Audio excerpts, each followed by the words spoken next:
3 years, I went from working a full-time job that I hated to being able to travel the world, run an online business, and only work 4 hours a week. I accomplished my dreams and I escaped the matrix. I'm going to share with you my story on exactly how I did it. It was extremely hard, but I'm going to give you some advice so that hopefully you don't make the same mistakes I did. Let's just start from the very beginning. As a kid, I've always wanted to start my own business. We never really had a lot growing up, and so we would always try to do anything we could to make an extra buck. We would sell marshmallow guns. We would clean out barns. So throughout my entire childhood, it was just about hustling, trying to make an extra buck so that we can have the latest gadgets or be able to do things that all our other friends were doing. Then one day, everything kind of changed and shifted for me. So it was my 18th birthday. My parents took me out to a local diner, and we just, were eating breakfast food and having a good time. My mom gets a call from my sister, and my sister says that the electricity company came to turn off the electricity at the house. My parents had forgotten to pay the bills. They didn't have enough to pay the bill. And so for the rest of the meal, my mom's crying. My stepdad's trying to figure out how do we get the lights back on so that hopefully all the kids don't have to go to bed in the cold tonight. I just remember that moment, and when I got in my car right after that, I just said to myself, God, I never, ever, ever, ever want to have to be in a situation where I have to worry about the next bill, or my family has to worry about the next bill, or where the next meal is going to come from. I want to live in such an abundance that none of us have to worry about money ever again. And so I just turned 18, so I was like, I gotta grow up. I gotta actually do something. I was an adult now. I couldn't be lazy. I needed to do anything that I could possibly do to get me out of this situation. At the time, I was still living in my parents' basement, and I was just thinking about what could I do to actually just make a ton of money really quickly. So I thought, let me just use the talents that I have. So I started making YouTube videos every single day, just trying to go viral, doing anything I could to make successful YouTube videos. And I also, TikTok was just popping off at the time, so I started making like 2 TikToks a day trying to go viral on there. I actually did end up going viral a couple times on TikTok, and there's a lot of trends on TikTok that I started, okay? I'm not gonna get into it, but I single-handedly shaped TikTok culture, okay? But I was making videos for months and months, and I didn't make any money from any of these videos, and so I just burnt out, and I was like, I can't do this anymore. So I just tried to find other ways to make money online. I started watching all the business YouTubers. I was watching things about investing, consulting, starting an eBay dropshipping business. I'm an OG if I'm talking about eBay dropshipping. Like, no one knows what that is anymore. And I was watching all these business YouTubers, and a common theme that I found across all the YouTubers is that they all read a ton of books, especially this guy right here. Knowledge. Now, I hated books. I absolutely hated them. In high school, I never read the full book. I just read the cliff notes. But all of them, all the business YouTubers were saying that they read tons and tons and tons of books. So I thought, let me just give this a shot. If that's how they made a ton of money, and that's a common success factor is that they read a ton of books, I'll just try to read books. A lot of them were recommending the book How to Win Friends and Influence People. So I looked it up on YouTube. There was actually an audiobook on YouTube. That's a little life hack. You can actually find audiobooks on YouTube for free. So I started listening to the book and did chores around the house. And this book 100% changed my life. I remember doing the dishes, and the book was saying, by chapter 3, you're going to have a different perspective on life. You're going to see things in a completely different light.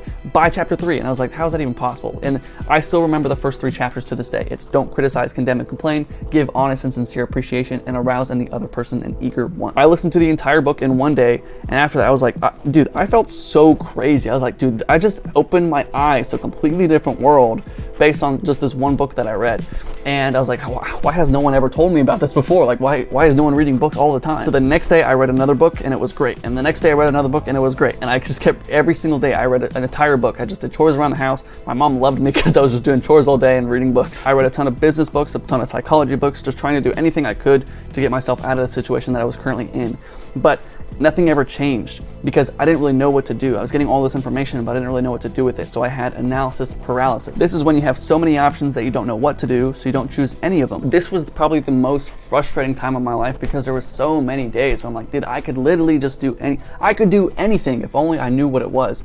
I even read a book called I Could Do Anything If Only I Knew What It Was. That's how desperate I was. But eventually I needed to get a job, so I got a job at an Apple store. I worked there for about 9 months. It was pretty nice. I honestly just stayed there because I didn't really know what my next move was. And around March 2020, I got a second job at Spectrum, and that's exactly when COVID hit. And this was prime time for me. I know that a lot of people had a lot of struggles in COVID. I know we've all been affected by COVID, right? But for me, this was the perfect opportunity because now I had 2 jobs. They were both paying me to stay home. I was working maybe 1 hour a week, and I was making more money than I ever have. I was making like $5,000 a month doing absolutely nothing, and and I thought this is the perfect time to start a business. Someone recommended that I join this coaching program called the Brotherhood, and so I got on a call with the guy and I said, look, I just want to start a business where I'm making $1,500 a month online, and so I don't have to go back to work, because obviously eventually the COVID's going to get let up and we're going to have to go back to work at some point, but I just don't want to have to go back to work. I want to make sure that I can stay home. So the guy just guaranteed me that I was going to have a business. He was going to help me create a business where I was going to make $1,500 a month guaranteed, and if he didn't do it, then he would give me all my money back. So I gave him my $5,000 and I went with the program and started just figuring out what I could do to start a business. He actually never really helped me at all. I just did whatever I could do, reaching out to random companies, offering random things, and thankfully I got a client with a soccer company, helping them manage their Instagram, and they were paying me $1,500 a month, so that meant I could quit my 2 jobs, and so now I could have an online business, get more clients, and become a millionaire. Now during this time I tried to get more clients while I was working with this one client, but the problem is that the one client kind of saw me as more of an employee rather than a client, and so I just started working with them more and more, but they did also start paying me more. So they were paying me $3,000 a month, which is more than what I needed because I was still living with my parents. I was saving a ton of money. I also got to travel and do whatever I wanted because I was just working online. So life was pretty good, but I just wanted more. I was working with a soccer company. I played soccer when I was in kindergarten. That's about it. I don't know anything about soccer. I knew my potential was much higher, and so I told my boss this. I was like, look, I don't think this is going to be long term, and so he let me go. So now it's late 2020. I'm still living in my parents' basement. I'm still trying to get out of this situation, so I'm trying to figure out what is my next move going to be. During this time, I read a book called 12 Months to 1 Million, and I thought it was the perfect YouTube series idea. What if I made a YouTube video series of me trying to build a business to $1 million, and I can get famous on YouTube and at the same time make a ton of money with a business, and it's going to be it's going to be a double whammy, and I'm going to be so successful, and I'm going to get myself out of this situation. So I created the game plan and started January 1st of 2021, and I started with a marketing agency business model. The reason I chose a marketing agency and not affiliate marketing or drop shipping is because I was already doing advertising for the company I was working for. I was doing Facebook ads for them, and I was actually doing really well for that soccer company, and so I thought, let me just apply what I've already learned to other companies and just help them out. Now, most of you know the whole story of me trying to build an agency. I made a whole video called I Spent 1,000 Days Trying SMMA, where I go over my experiences, but I'm going to give you a little more of the nitty gritty. Starting an agency was extremely difficult. Getting my first couple clients was super hard, and I was only getting 2 to 3 sales calls a week. I was using all of the strategies that all the big gurus were telling me to use. They were saying, hey, use cold email and use LinkedIn. They had these terrible scripts that I was using to try to get clients, and I was getting 2 to 3 sales calls a week. And I thought, I have to do anything I can to get as many sales calls as possible, because 2 to 3 sales calls a week just isn't sustainable. I'm not able to close a ton of clients and have a sustainable living with 2 to 3 sales calls a week. So I tried to figure out anything I could to get more sales calls. I started using these really weird, these really unique strategies, and then I started getting 10 sales calls per day. So I went from 2 to 3 a week to 10 per day by using the more unique strategies. So I started getting a ton of clients, but the problem was I didn't really know what I was doing for these clients. I was targeting solar and roofing at the time. I was doing their ads, but I wasn't really getting them any results, so I felt bad. And so I kind of just shut down everything 4 months into me starting an agency, because I didn't want to keep getting a whole bunch of clients and them not having any success and me just wasting all their time and money. Now within that 4 months, I was getting some success, so I moved out of my parents' basement into a really nice apartment, and I thought it was only going to go up from there. But literally, right after I moved out, everything kind of went downhill, where I got rid of all my clients. And so from there, I needed to get a job because I needed to be able to pay for this apartment. So I got a job in logistics, and there is only 3 things on the planet that I hate, and this job was 4 of them. Now I stayed at that job for a month, and they weren't even paying me, so I quit that job. I had literally no clue what to do. I flew out to California because my parents were there at the time, and so they flew me out, and I just kind of sat there and I just played Rocket League the entire time in California. I had no clue what to do. When I came home, I created just a joke Kickstarter campaign just to be funny, but most days I just didn't do anything because I honestly just didn't know what to do. And honestly, when I look back at it, I was just being lazy. If I just did anything, I probably would have gotten much farther ahead, but I just didn't do anything because I was like, well, I don't know what to do. But one day, scrolling through Facebook, I come across a post saying, does anyone need help with appointment setting? And I thought, this is kind of stupid because it was really easy for me to get appointments. But I remembered that at one point it was really hard for me to get appointments. And in that post, there were hundreds of comments of people saying that they were interested in getting appointment setting. So I thought, let me just try that. What if I start a business where I help other agencies get appointments? I didn't think people were really interested in it, but based on the comments of the post, a lot of people were interested. So I thought, let me give it a shot. So I literally just stole that person's post, posted it myself, got a ton of comments, and within 24 hours I had a client. And I now had this new company, which was B2B lead generation. I got a ton of clients really quickly because I had a different system than what everybody else was doing. Everyone else was doing cold email and LinkedIn. I was doing SMS, Facebook, and everything else, which worked a lot better than cold email and everything else. And so I got so many clients that I would spend the entire day just responding, setting up automations, getting lead lists. Like I remember some days I just want to eat. I would get up, get on the computer, stay there all day, and then go to bed. I was booking like 25 appointments per day for all my clients, and I was doing everything myself. And I was like, dude, I can't keep doing this. This isn't sustainable. And so I eventually met Andrew. He helped me hire a VA and kind of showed me the ropes of how to hire and manage people. He also wanted to partner with me, and there was also a ton of other people that wanted to partner up with me. But I realized quickly that most people that want to partner up with you, they really just want your skills. They want you to do everything, and they're not going to pay you anything for it. So most of the people that wanted to partner up with me just wanted me to do everything for them. And Andrew flew me out to New Jersey. He wanted to show me the ropes of his business. He wanted me to take over his business, but when it came time to actually me taking over his business, I tried to change a few things that he didn't allow. He didn't want me to change anything. He just wanted me to do all the work and not pay me for it. So by the end of 2021, leading into 2022, partnerships fell through. Nothing was really working. I decided to kind of shut down the business again, just because I feel like my service delivery, my product wasn't really good in terms of like me helping fulfill on the clients. Everything was just kind of everywhere. And for the next few months, I honestly just did DoorDash because I was kind of getting into debt. I still had this apartment to pay for, and I was just literally doing every day, 6 days a week, like 10 to 12 hours a day, just doing DoorDash, just trying to make as much money as I could. Then one day I was calculating the numbers, and I was trying to figure out how much do I need to actually dig myself out of this hole. And I realized I needed to work on DoorDash for 6 months, working 6 days a week, 12 hours a day, in order for me to get myself out of this hole. And I was like, I'm not about to work my butt off that hard in order to get to a place where I'm comfortable, not even like growing and thriving. So I thought, this is not sustainable, whatever. I need to burn the bridges and never go back. So I had $1,000 in my DoorDash bank account. I decided to give all that away. And I was like, look, I had 10 cents in my bank account. I said, look, I'm not going to do DoorDash anymore. I'm going to figure out how I'm just going to get as many clients as I can. I'm going to make this work. And I was certain of myself. I said, look, I'm going to make $5,000 by the end of the week. And guess what? I made $5,000 by the end of the week. And then within the next couple of weeks, I made $10,000. I made $10,000 that month. And then a couple weeks later, the guy that I used to work for, that I did the soccer company with, he calls me up and says, hey, Carson, you want to come down to Florida? I'll pay you $10,000. I was like, of course, I'd love to come down to Florida and help you and make $10,000. Within like a couple weeks, I had dug myself out of the hole, but which would have taken me months doing DoorDash. So I kept everything moving. I got more clients. I kind of changed my offer a little bit to be a little more unique than what everybody else was selling. I was pushing volume. I was sending a ton of messages, getting a ton of sales calls. I was averaging maybe 5 to 10 sales calls per day and making about $20,000 per month at this point. And that just kept growing and growing and growing. Now we're here to a point where I'm making about $50,000 a month, and my goal is to make $1 million in 2023, and I think we'll be able to hit it, hopefully. And as I said, I get to travel the world. I get to go to Austria in a couple of weeks, which I've been dying to do for years now, and I don't really have to. I have the freedom to do whatever I want. My team kind of does everything for me. Thank you so much, team. I love you guys. But I want to share some lessons that I've learned that have been crucial for me to getting to 50K a month. This isn't stupid stuff that like everybody else says, like you need to pick a niche and stick to it, and like nothing stupid like that. This is stuff that I haven't heard anybody else say before. We need to always be, at all times, 100% certain. When I gave all my money and I had 10 cents in my bank account, I said, look, I know for a fact that I'm going to make $5,000 by the end of this week. When we are 100% certain, there is no goal, there is no guessing. It is just a fact that we are actually going to hit this. If you think about how many toes do you have right now? Hopefully you have 10.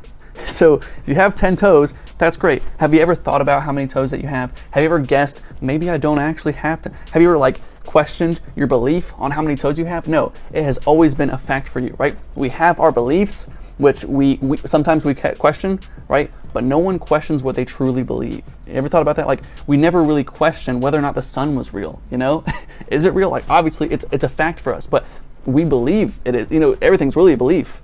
And we never really questioned it because it was just 100% certain. It was a fact for us. So how do we make it to where the things that we want in life are just a fact? They are certain. I'll tell you a quick story. One time I was playing basketball, just shooting hoops by myself. I was trying to shoot 3-pointers and I was doing terrible. I was 3 for 50, which is insanely bad. I remember I was missing literally every shot, and I caught the ball at one point and I was like, dang, I can't hit anything on the court. And I thought, what if I just changed my thinking? What if I just said to myself, I can hit every shot on the court? So I said to myself, I can hit every shot on the court. I turned around, put it up, and it went in. I was like, holy cow. Now, maybe that's just a coincidence. Let me just try again. I can hit every shot on the court.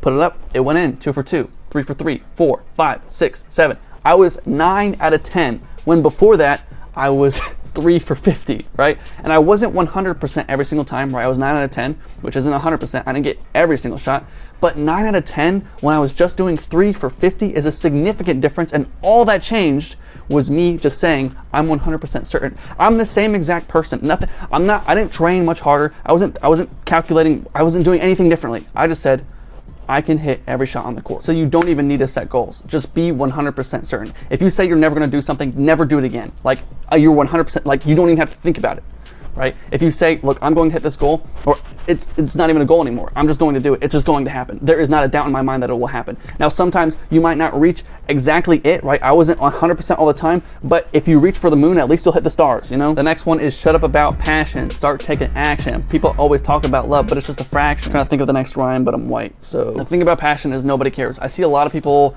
talking about, oh, you need to love the thing that you're doing. You need to love it with all your heart because you're not gonna be able to do it if you don't love it. The real reason people love things is because they spend a lot of time with it and they perceive it to be valuable, right? You have your friends that you love, that you spent so much time with, and you have other people that you walk across the street and you see somebody else and you have no connection to them. That person might be an even better friend. That person might connect with you even more, but you have no connection with them at all because you've never spent any time with them, right? You don't love them the same way that you love your friends. And so growing up, me and my sisters made a ton of videos together, but I'm the video guy. I'm the guy that makes the videos still to this day, right? And why doesn't my sisters not do it and I actually still do it and I love it more than they did? Well, I'm the one that actually was mostly recording all the videos, and I'm the one that actually edited all the videos. And I was kind of more control freak. I kind of like to control everything. And so I was the one actually kind of putting everything together, making things look funnier. So me actually doing it much more, like I've been editing on Premiere and After Effects for 10 years. I'm 22 and I've been doing it for 10 years. I've been doing it since I was 12 years old. It's a passion of mine because I already spent so much time doing it. So when it comes to business, what most people want to do is they just want to have, they want to have a successful business, right? They don't really care as much about passion. What they do care about is actually helping other people. Most people want to help people. If you watch any Jeff Bezos interview about Amazon, he'll say that it's always about the customer. So what you really need to do is not focus about what you're passionate about, but what is your client passionate about? And that's not about what you want, it's about what your client wants. And if you focus on what the client wants, if you are passionate about the client, then you're gonna make much more money. It's always about them. It's always about giving them what they want. And when you actually start doing it and start providing value to clients, you will begin to love it. Because in first grade, I never said to myself, I want to become the best B2B lead generation specialist on the planet, right? That was never my goal. My goal was become a police officer, something stupid, right? But now that I do it, I love it a lot more. I'd much rather do this than be a police officer. The next thing is remove yourself from the outcome. The more you don't need it, the more it'll come to you. This one's insane. Once you actually grasp it, it'll be like a superpower. I learned this from Dan Kennedy. He has like this 6-hour wealth attraction seminar. It's on YouTube. It's probably the best video I've ever watched. I do highly recommend that you watch the entire thing. One of the points that he makes in this video is that if you live in abundance and you don't need it, and you remove yourself from the outcome, it will come and flow much easier. And last week was actually a testament to that. So last week, I didn't check Stripe at all. I didn't check up on my closer at all. I didn't check up on my team at all. Right? I'm in Thailand. I watched prank videos for most of the time. I went to a couple malls. And yet last week, we had an amazing week. We closed a ton of deals. And I was like, dude, I haven't even done anything. I didn't do any work. And we closed so many deals last week. And this truly works for everything. The more you stop caring about clients, money, motivation, girls, the more it will actually come to you. Because what we want to do is actually live in abundance, right? If we treat everything like it's scarce, like it's a hard resource to get, then it will actually be a scarce resource and hard to get. But if we live in abundance where everything's easy and it flows to us, then it will actually be easy and it'll actually flow to us. I remember the first time I actually watched this Dan Kennedy video, I watched the 6-hour long video. That week I went to a couple events with friends and family. At these events, there was these girls that were just coming up to me. They were touching my arm. They were sitting next to me and just laughing at all my stupid jokes. And I was like, I truly didn't care. Like I was truly like, indifferent with it. And I was even kind of being rude or kind of being like distant with the girls that were doing this to me. And I was like, I felt like I had a superpower. Like this is insane how well this works. Like how am I even doing this? The next thing is give your time, your talent, and your treasure. So I realized that the more that I give, the more that I get back every single time. So whenever I get paid, I just give 10%. And that's gross, not net. So if you make $1,000 and let's just say $800 is profit, you're still gonna give $100, which was the 10% of the $1,000 that you made. So you always wanna give 10% of everything that you make, and that should be your bare minimum. You should also give extra tips to your waiters, extra tips to your DoorDash driver, extra tips to your barber. And this is not a religious thing. I promise, like Dan Kennedy, the same video that I was talking about, he says that when he gives money, like he usually gives 10%, and then he'll give to a random charity, and yet somehow in some other way, money will come in from some other source, right? That has nothing to do with the charity that I gave to. The same thing that Tai Lopez said, the same thing, right? Where he would give, and then the next month they'll calculate it and they'll see that they got so much more in return based on what they gave the last month. And I'm not trying to brag, but again, last week was kind of a testament to this. So I'm here in Thailand. Everything here is much cheaper than for an American, and so I'm just paying everybody in, like, if it was like an American dollar, so I'm paying them much more than what they usually are getting paid. And so everyone's like so thankful because I'm giving them more money as a tip. So I've just been over tipping random people. And I also watched this random video from Tyler Oliveira last week. It was about the drug epidemic in Philadelphia, and they talked about a charity at the very end of the video. I've never given to any charity based on a video that I watched, but I was like, you know what, I kind of connect with this. I have friends that have been directly affected by the drug epidemic, and so I just gave to that charity. And last week, again, right, we had a crazy good successful week last week. I'm not trying to make myself look like a good person, but I'm just trying to prove a point that the more you give, the more you'll get back. And this also kind of leads back into living in abundance, right? If I'm giving, then I know that it is abundant and it will come back to me. I don't have to worry when I give to you because I know I have plenty where that came from, you know? And I'm just gonna give an honest conclusion, unscripted here. During this whole time, there was several times where I thought, like, dude, I can't do this anymore. There were several times that I cried. I was like, and we all try to be man. We all try to be like, you know, the alpha male, and like, I'm the guy, right? I'm perfect and everything, but I'll be honest, like, there was several times where I just wanted to give up, and I was like, dude, God, please, why does this have to be so hard? And so my best honest piece of advice is, it's going to take longer than expected, but it will be much worth it in the end. I promise, it will be much worth it in the end. And so if you're going through it and you've cried last night because you can't figure this out, and you can't figure out how to get the next client, and you're struggling to pay the bills, trust me, I've been there and I've done it. I've done it, and you saw my journey, right? But I promise it'll be worth it in the end. So you just have to keep going. Be 100% certain that you will get the end result. I promise it'll be worth it, okay? Thank you for watching. I love you guys. I'll talk to you guys soon. Drop down, give me 20. Not dollars, push-ups.